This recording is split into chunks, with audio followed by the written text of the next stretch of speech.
Hey guys, how are you? So I'm back again, this time with the current affairs, the top 5 current affairs of 18th of March. And no wasting time, guys. Critical time, board exams का time, entrances चालू होने में कुछ दिन. Just a quick reminder, please थोड़ा सा news देख लिया करो रोज और कुछ नहीं तो 15 मिनट निकाल के newspaper just flip through the newspaper बहुत जरूरी है, राइट? फर्स्ट पेज एटलीस्ट देख लिया करो क्योंकि पिछले दिन जो भी इंपॉर्टेंट चीजें हुई उस पर नजर पड़ जाएगी. थोड़ा सा सिटी पेज पे नजर मार लिया, 5 minute first page, 5 minute city page और 5 मिनट स्पोर्ट्स पेज, राइट? बाकी मैं टॉपिक्स तो आपके लिए 5 रोज लेके ही आ रहा हूँ. प्लीज 10 मिनट निकाल के इस वीडियो को देख लेना एंड काफी सारे इंपॉर्टेंट टॉपिक्स आपके कवर हो जाएंगे. और सिर्फ ऐसा ही नहीं है कि मैं करंट अफेयर्स बता रहा हूँ आपको. करंट अफेयर्स के साथ आपको जहाँ पे भी बिजनेस अवेयरनेस है वो भी आपको याद दिला रहा हूँ, जहाँ पे जीके है वो भी आपको याद दिला रहा हूँ उस पर्टिकुलर टॉपिक के, उस पर्टिकुलर करंट अफेयर्स टॉपिक के साथ. So just try and take out 10-15 minutes to read the newspaper. दिन में कभी भी यार कोई ऐसा लोड नहीं है. और लंच करते हुए या ब्रेकफास्ट करते हुए प्लीज न्यूज एक बार देख लो. न्यूज चला के बैठ जाओ, लंच ब्रेकफास्ट करते टाइम वो देख लो. और बाकी दिन में जब टाइम मिले, सोने से पहले, सुबह एकदम उठ के रात को सोने से पहले जब टाइम मिले 10 मिनट ये वीडियो देख लो. मैं 10 मिनट से ज्यादा के वीडियोस बना भी नहीं रहा क्योंकि टाइम बहुत क्रिटिकल है. तो चलो, नो वेस्टिंग टाइम, सीधा टॉपिक पे चलते हैं कि 18th ऑफ मार्च के टॉप 5 करंट अफेयर्स मैंने क्या निकाले आपके लिए. So the first one is from the world of startup. अब आप में से जो भी रेगुलर प्रोग्राम में एनरोल्ड हैं, आपने आई होप पूरा मेरा स्टार्टअप का वीडियो देख लिया होगा. मैंने दो उसमें वीडियोस बनाए हैं काफी detailed about startups. So from that, continuing from that bit, report आ गई है 2020 की गवर्नमेंट ऑफ इंडिया से. और Bain and Company, which is a big consulting company, they published this report. 2020 में 7,000 new startups were floated in India. Right? This is a big number. एक time होता था जहां पे इंडिया में कंपनी सेटअप करना, बिजनेस सेटअप करना बहुत मुश्किल काम था. फिर गवर्नमेंट ने बोलना चालू किया, let's do ease of doing business. और उस ईज ऑफ डूइंग बिजनेस से करते करते अब 7,000 नए स्टार्टअप बन गए इंडिया में 2020 में, which is really amazing for the Indian economy. क्यों? क्योंकि स्टार्टअप मतलब नया idea. It's a new idea, new initiative, more jobs, new products, new services, and new patents and all those things. And this is important for a country to develop, very important. आप किसी भी developed country में जाओगे वहां पे business करने का ecosystem बहुत आसान होता है, बहुत आसानी से लोग बिजनेस कर सकते हैं. And India is finally getting there. So this is an amazing news. So I just thought I must share this important topic of current affairs with you. Plus also remind you कि please जब exams खत्म हो या time मिले तो course में जाके, अपने कोर्स कंटेंट में जाके स्टार्टअप्स के दोनों वीडियो ध्यान से देखना. Cool. Let's move on. Book my show तो आप सबको पता है, टिकट बुक करते हैं हम, मूवी टिकट्स बुक माई शो पे जाके बुक करते हैं. तो बुक माई शो ने थोड़े टाइम पहले एक प्लेटफॉर्म लॉन्च किया था which is called TVOD, that is transaction video on demand. तो बुक माई शो का उस transaction video on demand platform का नाम है बुक माई शो स्ट्रीम. बहुत ज्यादा कुछ अलग नहीं है, but it is little different from OTT जो ओवर द टॉप हम देखते हैं, Amazon प्राइम या Netflix जो हम देखते हैं उससे थोड़ा सा अलग है. इसमें क्या होता है कि आप जाके मूवी को बाई कर सकते हो. You can buy movies from anything from 40 rupees to 700 rupees, कुछ ऐसा रेंज है. तो आप बाई कर सकते हो, वो कंटेंट आपका हो जाएगा, आप उसको ओन करोगे. And how this works is कि इसमें सिर्फ वो मूवीज नहीं आती कि जो कहीं और रिलीज हो गई फिर बाद में आपके Amazon प्राइम पे या Netflix पे जैसे आती है. No, not like that. या फिर सीधा रिलीज ही Amazon प्राइम पे हो गई और सबके लिए आ गया. नो, जैसे मूवी रिलीज होती है और आप थिएटर में जाके पे करके पहले फर्स्ट डे फर्स्ट शो देखते थे, ऐसे आप यहाँ भी पे करते हो. तो लिमिटेड नंबर ऑफ टिकट्स होते हैं या सेल होती है. उस लिमिटेड नंबर ऑफ सेल में आप बाई करते हो, so you get access to first day first show. Then उसके बाद मूवी आगे रिलीज हो जाती है इस तरह से.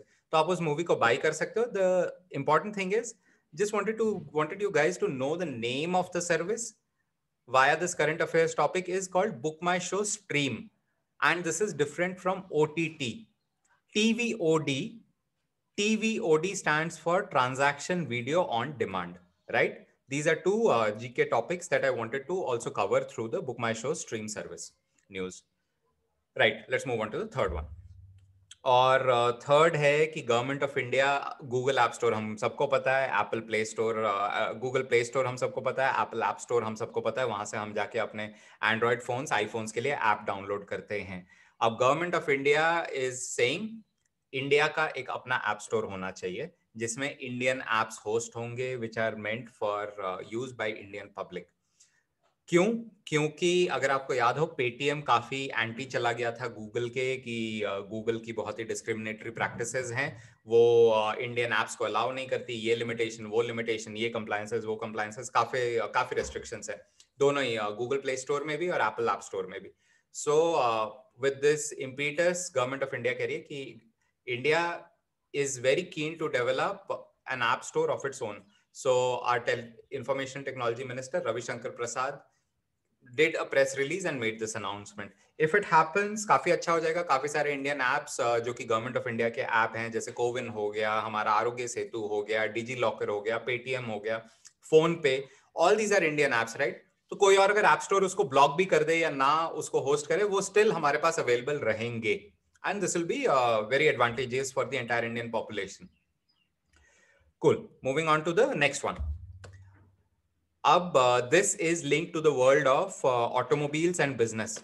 तो अगेन अगर आप न्यूज फॉलो कर रहे थे पिछले कुछ टाइम से, पिछले साल से, इनफैक्ट लास्ट ईयर से आप न्यूज देख रहे थे, तो there was a mention of something called vehicle scrappage policy.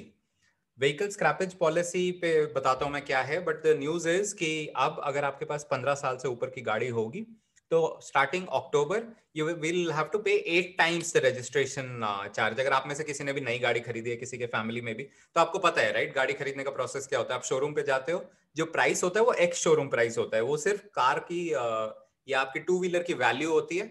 उसके ऊपर बहुत टैक्सेस, बहुत सारे रोड टैक्सेस, ड्यूटीज, बहुत कुछ लगते हैं, राइट? तो एक होता है उसमें रजिस्ट्रेशन चार्ज भी जो आपको देना होता है। जिस रजिस्ट्रेशन इज नथिंग बट जो आपको कार की आरसी मिलती है, registration certificate and the number plate which you get for the car. अब तो कलर कोडेड नंबर प्लेट्स आ गए हैं, high security number plate mandatory हो गई है इन दिल्ली एनसीआर। बहुत ही सरदर्दी थी उसको लगाना, though my car had it but I still had to get that colour coded fuel sticker. So all that process is part of the registration, वो number plate and everything is part of the registration process. उसकी एक फी होती है। अब government of India ने बोला कि अगर आप 15 साल से ज्यादा पुरानी गाड़ी चलाओगे, 15 साल आपकी आरसी पे 15 साल लिखा होता है, कोई भी गाड़ी आप खरीदोगे उसकी लाइफ होती है 15 साल की रजिस्ट्रेशन होती है, उसके बाद आपको कार को री रजिस्टर कराना पड़ता है after full fitness and everything. तो तब अगर आप 15 साल से पुरानी गाड़ी चला रहे हो, दो ऑप्शन हो सकते हैं उसमें, या तो वो विंटेज है और आपको बहुत प्यारी है, दूसरा ऑप्शन है कि वो खटारा है और आप उसको बस रगड़ रहे हो।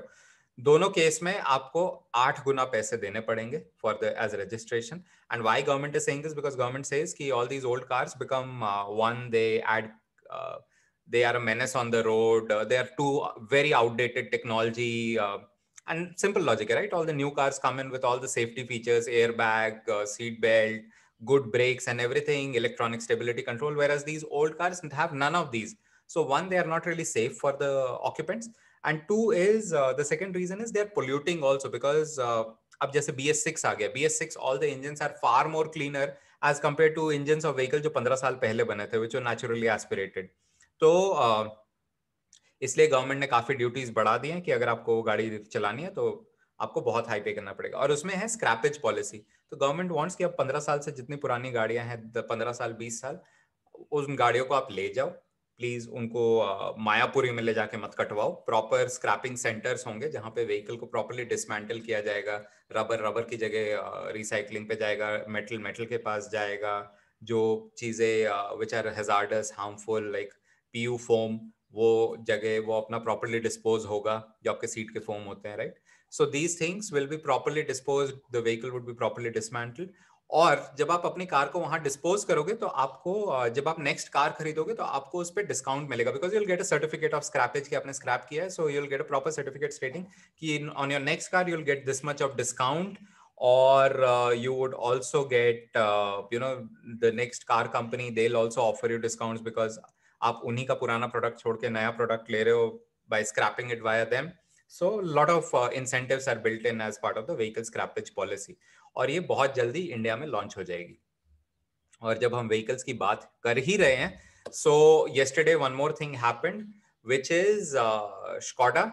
They announced a new car which they'll be launching in India, which is called the Kushaq. So this is an SUV in the SUV range they are talking about. Unke paas already they have the Kodiaq, then they have one more SUV in the mid range. I'm forgetting the name. And then Kushaq is the third one or the smallest one. Kushaq is largely a Creta competitor. ठीक है, तो Creta के range में आएगी, Creta Seltos के range में आएगी. Why I have really put this here is एक तो just to remind you guys of this is the business awareness part in the current affairs कि Kushaq or Kushaq as they would call it would be is a Skoda product. And second is the two terminologies which are very popular in the news and अगर entrance में आ गया तो one Volkswagen in India, Skoda is part of the Volkswagen group, right? And they are following something called India 2.0 strategy. तो अगर आप last line देख रहे हो जो मैंने paragraph लिखा हुआ है यहाँ पे इसका जो last line है, it says there I have written that it is based on the India 2.0 strategy. तो आप सारी गाड़ियां देख रहे होगे धीरे-धीरे Volkswagen की गाड़ियां इंडिया में बदल रही हैं. They are coming up with new SUVs. Skoda की गाड़ियां बदल रही हैं. They are now coming up with new type of vehicles, and they have a very India specific strategy जिसके लिए उन्होंने एक proper platform ही अलग बना दिया vehicle का, which is called MQB-A0IN. IN stands for India. So this is MQB-A0IN is a Volkswagen Skoda India specific platform, and all the cars are being built as part of the India 2.0 strategy. Right. So guys, these were the top 5 current affairs topics that I wanted to share with you. Please do go and find out कि Skoda की SUV range क्या है. I remember Kodiaq for sure. दूसरे का नाम मेरे को for some reason I'm missing out on it. And जो उसके नीचे आ रहा है that is Kushaq. Right. So guys, with this, I'll see you tomorrow. Please do prepare well. Best wishes for your board and entrance. And yes, please like the video, share with your friends, and subscribe to this channel. I'll see you guys tomorrow. Bye-bye.